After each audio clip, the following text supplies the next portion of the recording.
Assalamualaikum warahmatullahi wabarakatuh anak-anak.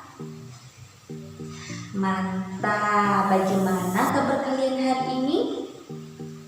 Alhamdulillah, semoga kita semuanya selalu diberikan kesehatan. Nah, hari ini kita akan belajar tema 2, selalu berhemat energi. Subtema 1, sumber energi, pembelajaran pertama. Apakah kalian sudah siap? Kalau kalian sudah siap, mari sebelumnya kita berdoa bersama terlebih dahulu. 3, 2, 1. Bismillahirrahmanirrahim. Terima kasih, semoga dengan berdoa tadi pembelajaran hari ini dapat berjalan dengan lancar dan ilmu yang kalian pelajari hari ini dapat bermanfaat. Selanjutnya, sebelum memasuki materi, sebelum kita mulai pembelajaran hari ini, alangkah baiknya kalian mengetahui tujuan pembelajaran pada hari ini. Tujuan pembelajaran pada hari ini yang pertama, setelah kalian mengamati teks visual, Bu Guru harap kalian mampu mengidentifikasikan gambar-gambar dari teks visual yang sudah kalian amati dengan terperinci. Selanjutnya, setelah kalian mengamati teks visual, Bu Guru harap kalian mampu menuliskan gagasan pokok dari teks visual yang sudah kalian amati dengan terperinci. Selanjutnya, setelah kalian melakukan percobaan, Bu Guru harap kalian mampu menjelaskan manfaat energi matahari dalam kehidupan sehari-hari dengan tepat. Dan setelah kalian melakukan percobaan, Bu Guru harap kalian mampu menyajikan laporan hasil pengamatan tentang perubahan bentuk energi matahari dalam kehidupan dengan sistematis. Dan selanjutnya, dengan diskusi dan pemecahan masalah, Bu Guru harapkan kalian mampu mengidentifikasi sumber daya alam dan pemanfaatannya dengan tepat. Dan yang terakhir, setelah kalian berdiskusi dan pemecahan masalah, kalian mampu menyajikan hasil identifikasi sumber daya alam dan pemanfaatannya dalam bentuk tulisan yang sistematis. Bagaimana? Apakah kalian sudah paham tujuan pembelajaran hari ini? Kalau kalian sudah paham, silahkan kalian ikuti, cermati dan pahami pembelajaran pada hari ini, materi yang akan Bu Guru sampaikan. Selamat menyaksikan. Selanjutnya, energi sangat penting bagi kehidupan kita. Semua makhluk hidup membutuhkan energi. Tahukah kamu sumber energi yang ada?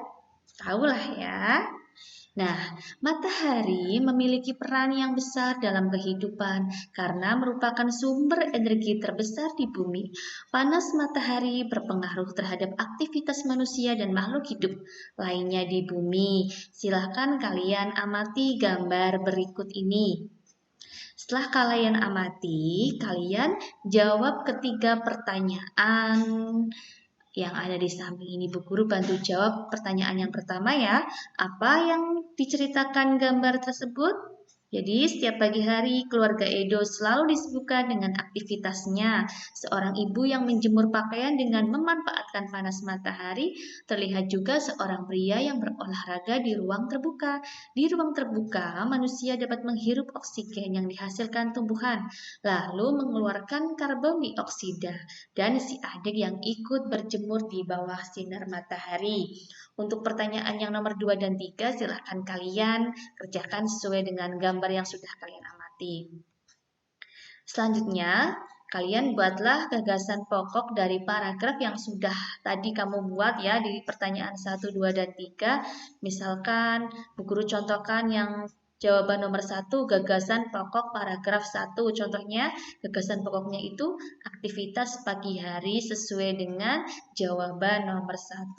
Di dalam kalimat pertama ada kata-kata, setiap pagi hari keluarga Edo selalu disibukkan dengan aktivitasnya. Diambil dari sini ya gagasan pokoknya ya. Bagaimana, sudah paham? Kalau sudah paham, kalian selanjutnya kerjakan gagasan pokok paragraf kedua dan ketiga sesuai dengan jawaban yang tadi kalian jawab. Sumber energi apa yang membuat bumi menjadi hangat? Kalian tahu? Ya, betul sekali, yaitu matahari. Beni ingin membuktikan bahwa matahari sebagai sumber energi yang penting untuk kelangsungan makhluk hidup. Ayo kita bantu Beni untuk membuktikannya. Lakukan percobaan ini di luar rumah.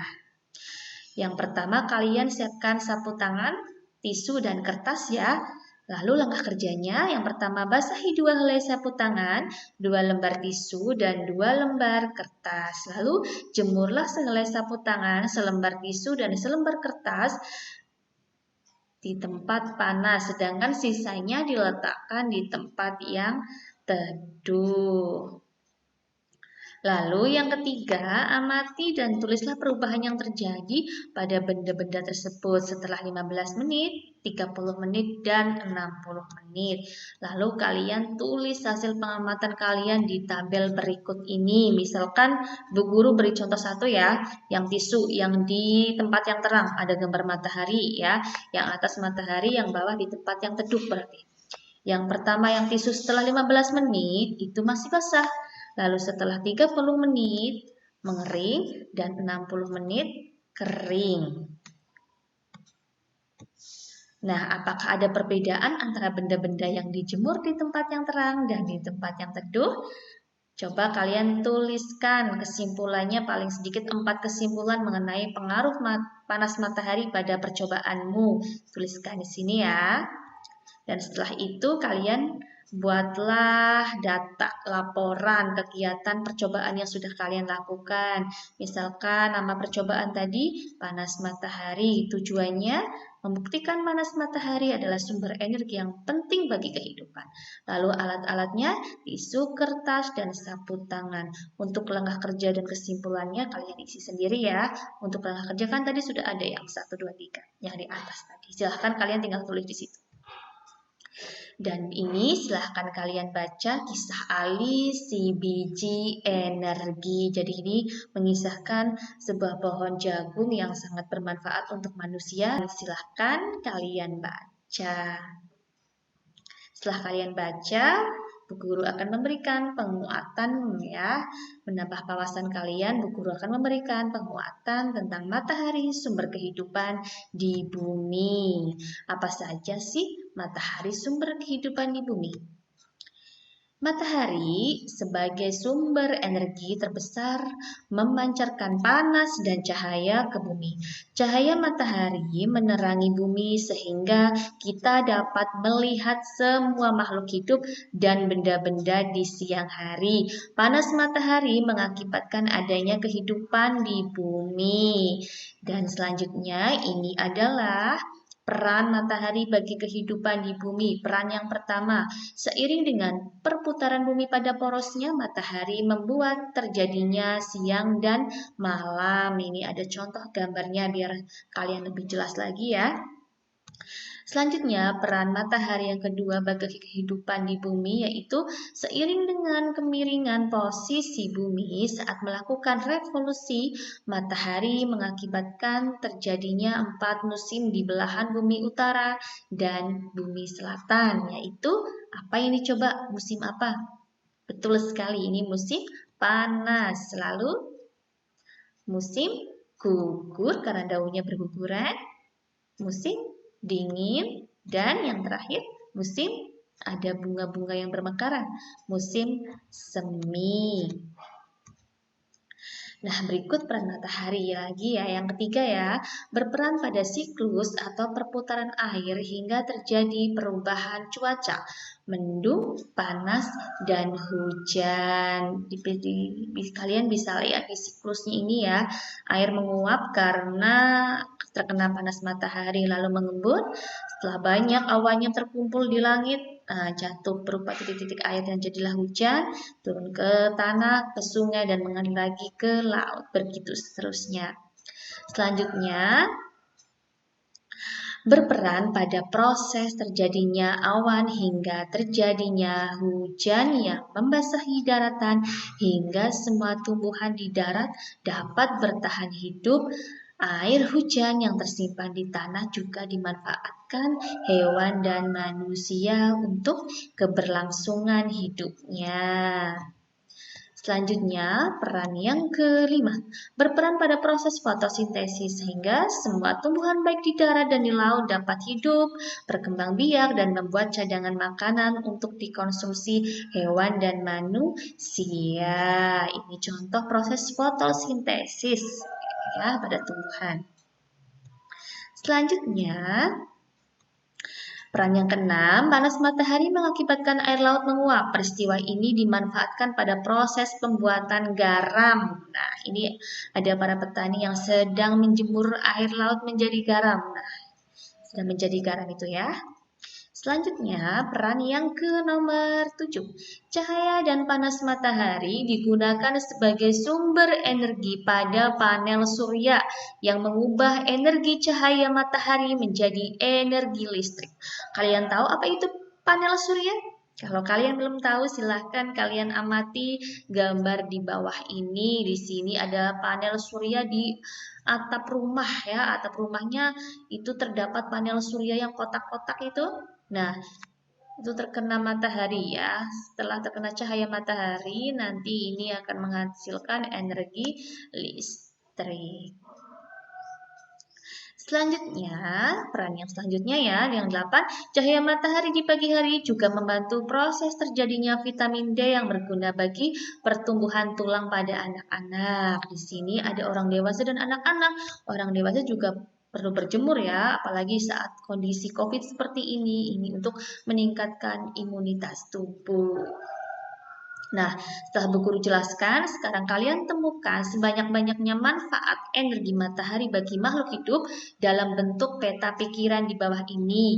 Nah, sekalian sertakan gambar agar lebih menarik. Bu Guru contohkan ya. Nah, di sini ada gambar pertama, ini adalah matahari bisa menerangi bumi. Lalu yang kedua, ini ada gambar proses terjadinya siang dan malam. Untuk 4 kolom, silahkan kalian isikan gambarnya dan tuliskan keterangan manfaat matahari. Energi panas matahari adalah salah satu sumber daya alam yang melimpah. Tumbuhan seperti jagung juga merupakan sumber daya alam yang harus dibudidayakan. Sumber daya alam tersebut diberikan Tuhan untuk umat manusia. Sebagai sumber daya alam, jagung banyak dimanfaatkan oleh penduduk Indonesia. Salah satunya adalah dengan mengolah dan menjualnya. Amati gambar berikut dan sampaikan hasil pengamatanmu kepada teman atau bu guru atau orang tua kalian. Bagaimana? Jelas gambarnya ya? Nah, di sini ada orang yang sedang membakar jagung. Silahkan kalian jawab 2 pertanyaan di bawahnya. Apa yang terjadi apabila permintaan terhadap jagung itu tinggi? Coba apa yang terjadi. Lalu yang kedua, apa yang harus dilakukan agar permintaan terpenuhi? Apa yang harus dilakukan oleh petani ya? Kalian tuliskan jawabannya di kolom di bawahnya. Nah, kalau kalian sudah paham, silahkan kalian ini dibaca untuk menambah wawasan kalian tentang sumber daya alam di Indonesia. Indonesia memiliki sumber daya alam yang berlimpah, disebut sumber daya alam karena itu dihasilkan atau berasal dari alam. Penduduk Indonesia dapat menikmati sumber daya alam tersebut untuk memenuhi kebutuhannya. Laut Indonesia terkenal karena ikannya, lahan yang subur menghasilkan padi, jagung, serta tumbuhan lainnya yang sangat berguna bagi penduduk. Gas bumi, minyak, serta logam banyak memberikan manfaat bagi masyarakat. Kalian bisa lihat gambarnya di sebelah kanan ini ya. Ini merupakan sumber daya alam. Sumber daya alam itu dibagi menjadi dua, yaitu sumber daya alam yang dapat diperbaharui dan sumber daya alam yang tidak dapat diperbaharui. Ini contoh yang tidak dapat diperbaharui dan ini adalah yang dapat diperbaharui. Jadi, sebagai warga Indonesia yang baik, kita harus menjaga sumber daya alam agar tidak cepat punah ya. Kita harus menghemat penggunaannya agar sumber daya alam ini tetap lestari. Sumber daya alam yang dapat diperbaharui misalnya tumbuhan, hewan, sinar matahari, angin, dan air. Kalian bisa lihat gambarnya ya. Ini adalah sumber daya alam yang dapat diperbaharui. Itu maksudnya kita bisa, kenapa dinamakan sumber daya alam yang dapat diperbaharui? Itu karena sumbernya itu tersedia dan dapat kita kelola untuk kita perbanyak jumlahnya. Sumber daya alam ini sangat berlimpah dan agar sumber daya alam ini tetap tersedia, kita harus menggunakannya dengan bijaksana dan melestarikannya. Dan selanjutnya, sumber daya alam yang tidak dapat diperbaharui contohnya bumi, emas, besi, dan berbagai tambang termasuk ke dalam kelompok sumber daya alam yang tidak dapat diperbaharui. Kenapa? Itu karena jumlahnya yang sangat terbatas dan kita juga tidak bisa membuatnya karena sumber daya alam ini terjadi dengan sendirinya di bumi ya. Karena jumlahnya sangat terbatas, oleh sebab itu kita harus hemat menggunakan sumber daya alam ini. Nah, setelah kalian tahu, setelah memahami sumber daya alam itu, kalian jawablah pertanyaan berikut ini. Seperti itu. Apakah ada yang perlu ditanyakan? Kalian bisa jawab di sini. Berdasarkan teks berikanlah masing-masing 3 contoh sumber daya alam yang dapat diperbaharui dan yang tidak dapat diperbaharui. Silahkan kalian tulis hasilnya dan jangan lupa kalian kirim ke WA Guru atau ke grup ya, grup kelas. Nah anak-anak, tadi kalian sudah pelajari materinya ya. Bagaimana? Apakah kalian sudah paham? Kalau kalian sudah paham, alhamdulillah sekali Bu Guru sangat senang. Tapi kalau kalian ada yang belum paham tentang materi yang sudah Bu Guru sampaikan, silahkan kalian bisa tanyakan langsung ke Bu Guru atau ke orang tua kalian. Dan hari ini tadi kalian sudah belajar apa saja ya? Ya, yang pertama tadi sudah belajar tentang mengembangkan paragraf melalui gagasan pokok. Lalu yang kedua, kalian sudah belajar juga ya, matahari sebagai sumber energi yang sangat diperlukan dalam kehidupan. Lalu yang ketiga, kalian juga sudah belajar tentang sumber daya alam yang dapat diperbaharui dan sumber daya alam yang tidak dapat diperbaharui. Kalian selalu semangat belajar, jangan lupa selalu patuhi protokol kesehatan dengan cara melakukan 5M dan 1D. Dan untuk menutup pembelajaran hari ini, mari kita bersama-sama mengucapkan hamdalah. Alhamdulillahirabbil alamin.